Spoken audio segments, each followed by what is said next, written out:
गुमराह करके झारखंड के विकास के नाम पर विनाश के सिवाय कुछ नहीं करेगा। जो विस्थापित लोगों की बात करेगा उसे उग्रवादी करार दे दिया जाएगा, अन्यथा बहुत सारा षड्यंत्र के झूठे केस मुकदमा में फंसा दिया जाता है, उसके आवाज को दबा दिया जाता है। कागजों में लोकतंत्र है, वास्तविक लोकतंत्र नहीं है। सिर्फ कागजों में लोकतंत्र है, संविधान भी कागजों में है, न्यायालय भी कागजों में है, लेकिन न्याय होता नहीं। लोगों को जातिवाद धर्मवाद में बांट करके और सिर्फ मुद्दा से हटा करके और बेरोजगार की बात को मुद्दा से हटा करके, विकास की मुद्दा को हटा करके हम लोगों को, झारखंड वासियों को जातिवाद और धर्मवाद में फंसा करके विकास, झारखंडियों की विकास की बात करते हैं तो यानी झारखंड युवा हो गया।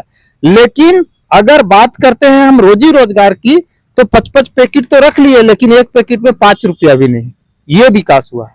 आगामी 15 नवंबर को झारखंड अपना 25वां वर्षगांठ मनाएगा और इसको लेकर के तैयारियां जो है पूरे झारखंड प्रदेश में दिखाई दे रहा है। लोग चर्चा परिचर्चा भी कर रहे हैं कि 25 वर्ष के झारखंड में क्या झारखंड का वो विकास हो पाया है जिस विकास की पटकथा, जिस विकास को लेकर के चर्चाएं होती थी और हमारे पूर्वजों ने झारखंड अलग कराने में जिस तरह से संघर्ष किए, अपने प्राणों की आहुति दे दी, क्या उनके सपनों का झारखंड इस 25 वर्ष में बन पाया है?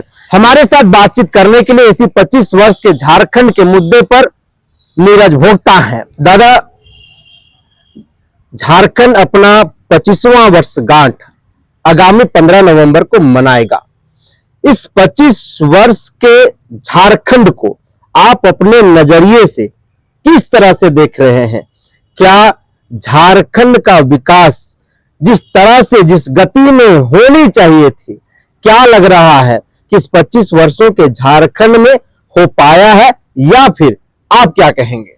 देखिए, झारखंड 25 वर्ष के हो गए हैं विकास की, जो जब बात करती है तो विकास किया ना, झारखंड के 25 साल उम्र हो गया। लेकिन अगर झारखंडियों की विकास की बात करते हैं तो शून्य है। शून्य होने के कारण है कि पिछले पूर्व की जो सरकार रही है भारतीय जनता पार्टी की, उन्होंने 17 साल तक राज की है और 17 साल तक लोगों को गुमराह करके झारखंड के विकास के नाम पर विनाश के सिवाय कुछ नहीं हुआ। लोगों को जातिवाद धर्मवाद में बांट करके और सिर्फ मुद्दा से हटा करके और बेरोजगार की बात को मुद्दा से हटा करके, विकास की मुद्दा को हटा करके हम लोगों को, झारखंड वासियों को जातिवाद और धर्मवाद में फंसा करके विकास करवाए। बस यही हुआ है। मतलब आपके नजरिए से इतना ये विकास हुआ है?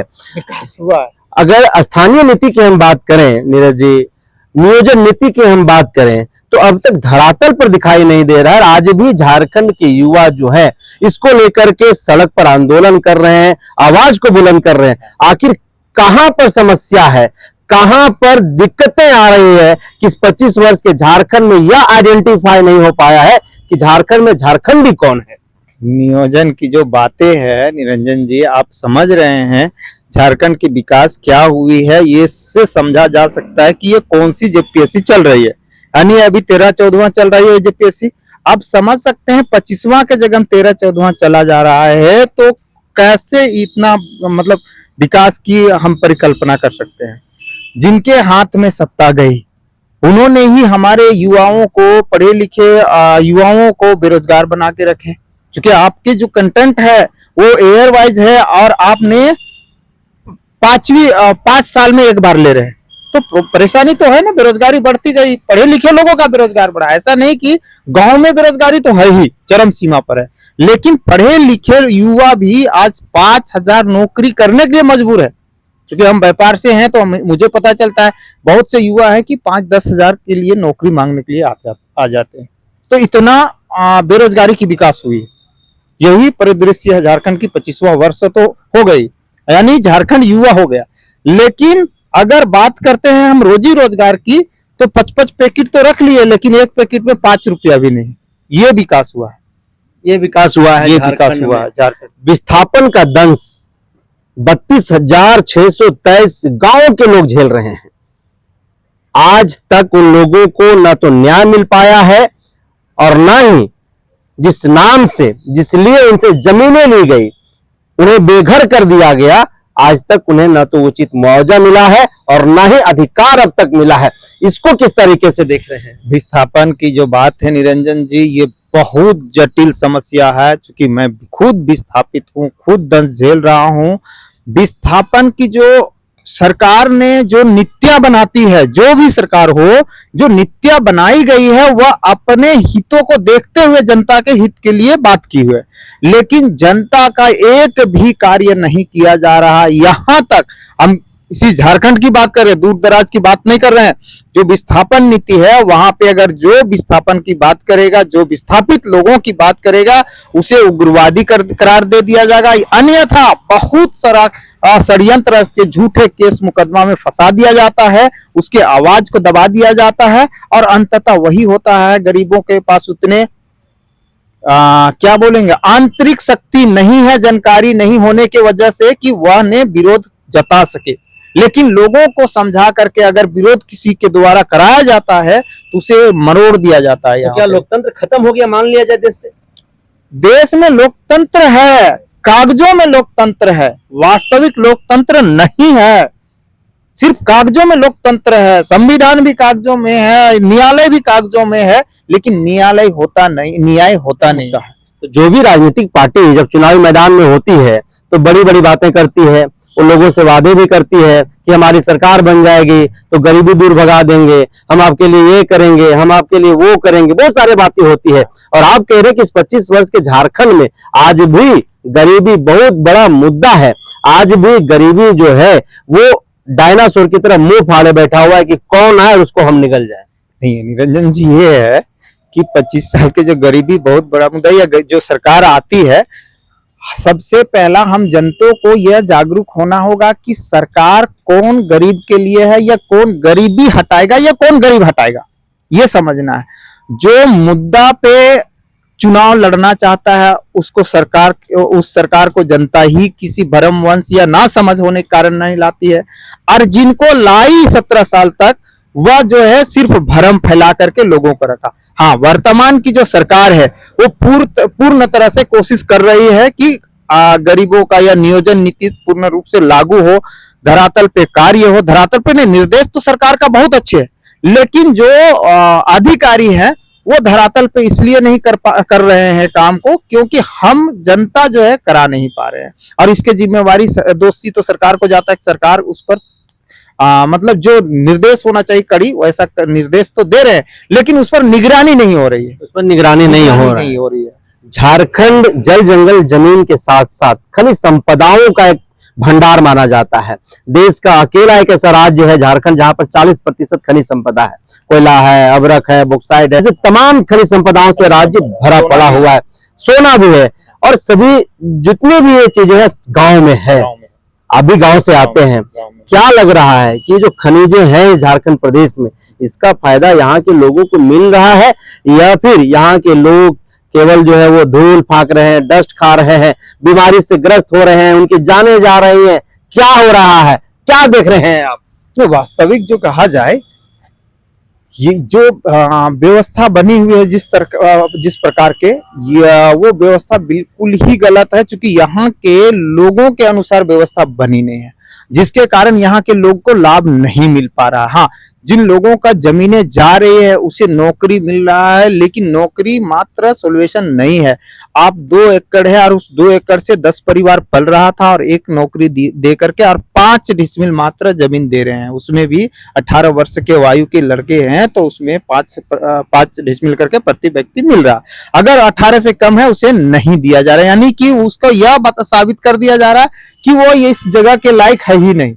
ये तो गलत है ना। और हमारे पूर्वज तो उसी 2 एकड़ से जीविकोपार्जन कर रहे थे और आगे भी करते रहेंगे, लेकिन जिस तरह से होना चाहिए यहाँ के लोगों को लाभ वैसा एकदम बिल्कुल नहीं मिल रहा, बिल्कुल ही नहीं। विस्थापन का नीति निरंजन जी बहुत गहराई है, बहुत बड़ी जटिल समस्या है जिस पर एकदम चिंता। जिम्मेदार कौन है? मैं तो अभी प्रेजेंट में सरकार के एक सिपाही हूँ, लेकिन सरकार कोई भी हो, जिम्मेदार वो होता है जिसके राज्य में समस्या हो। जिम्मेदार कोई भी हो, मतलब जो समस्या अभी है यहाँ, तो सरकार जिम्मेदार है। पलायन पर सरकार काम क्यों नहीं कर रही है?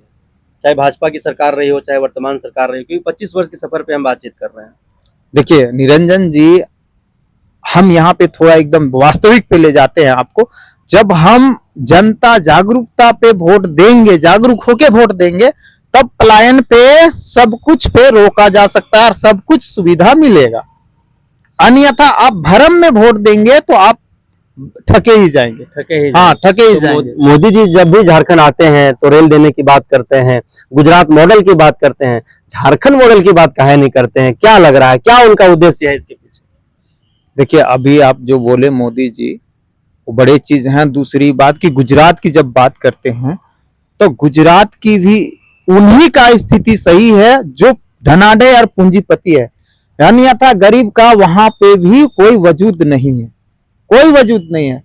और सिर्फ ये जो बोला जाता है कि गरीबों के लिए सरकार बन रही है, ये सरकार गरीबों के लिए नहीं होती है, सिर्फ और सिर्फ अमीरों के लिए होती है। आप भी समझ रहे होंगे और जो दर्शकगण है वो भी समझ सकते हैं, सिर्फ अमीरों के लिए सरकार होती है। गरीबों के नाम पे तो आती है सत्ता में, गरीबों के लिए ही आती है और गरीबों के द्वारा ही आती है, लेकिन सिर्फ अमीर के हाथों में से ही संचालित होती है। रास्ता क्या है, कैसे प्रशस्त होगा, कैसे समस्याओं का समाधान होगा?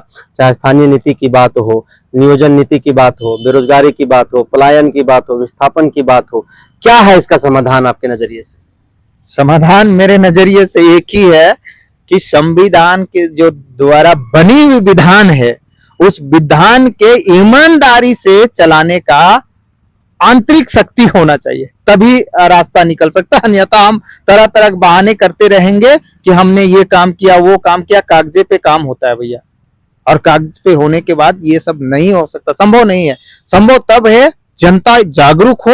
अगर धरातल के जो नियमों अनुसार काम निकला है वह काम नहीं हो रहा है, तो जनता को अपने हक अधिकार के लिए रोड से लेकर सदन तक एकदम आवाज उठाना होगा पुरजोर तरीका। और इसमें ना कोई पार्टी वाइज के लेके चलना होगा, ना जातिवाद लेके चलना होगा। बस अन्याय हुआ आपको रोड पे आना होगा, अन्याय हुआ तो सरकार के खिलाफ आना होगा, सरकार के खिलाफ आना होगा, चाहे सरकार किसी की भी हो, किसी की भी हो। हाँ, अन्याय होगा तो जनता को एकजुट होकर के सरकार के खिलाफ आवाज उठाना चाहिए, किसी भी पार्टी का हो, किसी भी पार्टी का हाँ, हो, तब जाकर अरे हम न्याय अन्याय का जब बात करते हैं तो हम न्याय अन्याय की जब बात करते हैं तो सरकार अगर हो सके, हम से गलती हो रहा है तो हमारे साथ जो लोग हैं, हमारे साथी, सही मतलब दर्शक यही होता है ना, या सही साथी यही होता है ना, हम गलत कर रहे हैं तो वो रोके, कि अगर हमें साथ देता है तो वो तो और अपराध है ना, हमको बढ़ा रहा है ना। तो इस तरह से जनता को भी समझना होगा कि अगर सरकार गलत कर रही है तो पुरजोर तरीका से आना होगा, और इसके लिए सभी जनता को शिक्षित होना होगा, सभी जनता को जागरूक और संगठित होना होगा, तभी संभव है। वर्तमान की जो सरकार है, मुख्यमंत्री हेमंत सोरेन है, अगर 10 में से अगर अंक देने की बात आए तो नीरज भोक्ता कितना अंक देंगे इस सरकार के कार्यकाल को? 10 में से तो 10 ही दे देंगे, क्योंकि इसलिए 10 में से 10 दे देंगे कि जो मैंने पहले बोल चुका हूं कि सरकार की द्वारा जो बनाई नीतियां हैं वो बन तो रही है, लागू भी होने के लिए जनता को भी जागरूक होना होगा और सरकार को भी इस पर पूरी निगरानी रखना ही होगा, तब जाके अमल होगा। तो 25 वर्ष के सफर पर हमारे साथ बातचीत कर रहे थे नीरज भोक्ता। उन्होंने स्पष्ट तौर पर कहा कि सरकार के द्वारा नीतियां तो बनाई जा रही है, लेकिन धरातल पर उतर नहीं रहा है। इसके लिए लोगों को भी जागरूक होना पड़ेगा और आवाज उठानी पड़ेगी, तभी जाकर के समस्या का समाधान और निष्पादन होगा। फिलहाल दीजिए इजाजत, जोहार।